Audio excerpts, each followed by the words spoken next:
सपनों की तलाश। एक छोटे से कस्बे में 4 अच्छे दोस्त रहते थे। प्रशांत, सुमन, पुरुषोत्तम और आशीष। चारों बचपन से ही अच्छे दोस्त थे। अब भले ही पढ़ाई में सबकी राहें अलग हो गई थीं, मगर दोस्ती का बंधन पहले जैसा मजबूत था। प्रशांत, जो BA सेमेस्टर 4 में पढ़ता था, पढ़ाई के साथ साथ एक डायग्नोस्टिक सेंटर में काम करता था। वह मेहनती और जिम्मेदार था।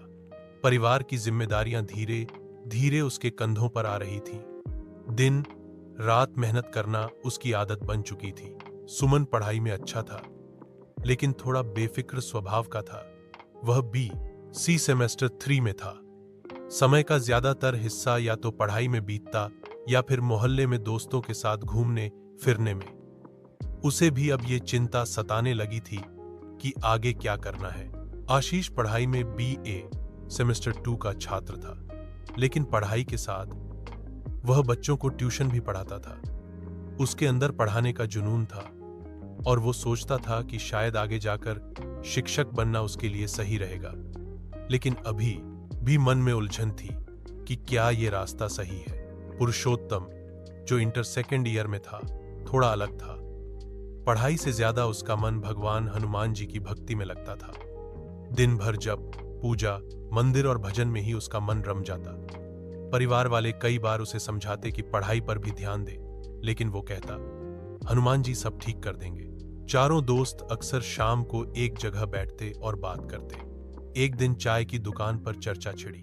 प्रशांत बोला, यार समझ नहीं आ रहा कि आगे क्या करें। पढ़ाई तो ठीक चल रही है, लेकिन जॉब का क्या? सुमन बोला, सही कह रहा है भाई। कभी सोचता हूं कि साइंस में कुछ करूं, फिर कभी दिमाग कहता है कोई सरकारी नौकरी की तैयारी करूं। दिमाग घूम रहा है। आशीष ने भी सिर हिलाते हुए कहा, मुझे भी यही लगता है। बच्चों को पढ़ाकर मजा आता है। सोचता हूं टीचर बन जाऊं, लेकिन कंफ्यूजन है। पुरुषोत्तम हंसते हुए बोला, तुम लोग चिंता मत करो, भक्ति में विश्वास रखो, हनुमान जी रास्ता दिखाएंगे। सब जोर से हंसने लगे, लेकिन हंसी के पीछे एक सच्चाई छिपी थी, भविष्य की चिंता। चारों को यह एहसास हो चुका था कि अब बचपन के दिन खत्म हो रहे हैं। जिंदगी में कुछ बड़ा करना है, परिवार की जिम्मेदारी निभानी है। उस दिन चारों ने फैसला किया कि चाहे रास्ता अलग अलग हो, लेकिन एक दूसरे का साथ कभी नहीं छोड़ेंगे। पढ़ाई के साथ साथ करियर की तैयारी करेंगे। आशीष ने कोचिंग ज्वाइन करने का सोचा। प्रशांत ने लैब टेक्नीशियन के कोर्स पर ध्यान देने का फैसला किया। सुमन ने सरकारी नौकरी की तैयारी शुरू कर दी और पुरुषोत्तम ने भी पहली बार मन लगाकर पढ़ाई करने का संकल्प लिया। जिंदगी अब भी आसान नहीं थी, लेकिन उम्मीद की किरण दिख चुकी थी।